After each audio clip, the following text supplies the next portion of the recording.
कळंबमधील त्या महिलेची हत्या अनैतिक संबंधातून आणि पैशाच्या वादातूनच झाल्याचं आता कळंब पोलिसांनी स्पष्ट केलंय।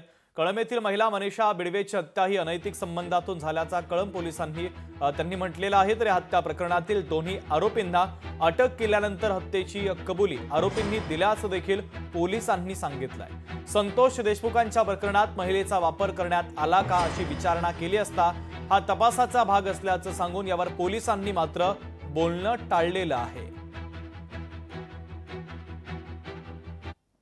सदर घटना ही पैशाची मागणी अनैतिक संबंधवरून घडलेला आहे आणि रागात आरोपीने ती महिलेची मर्डर केलेली आहे। गुन्हा दाखल आहेत आणि तपास पोलीस निरीक्षक करत आहेत आणि दोन्ही आरोपीला ताब्यात घेतले आहेत। आरोपींनी कबुली दिली आहे घटना केल्याबद्दल।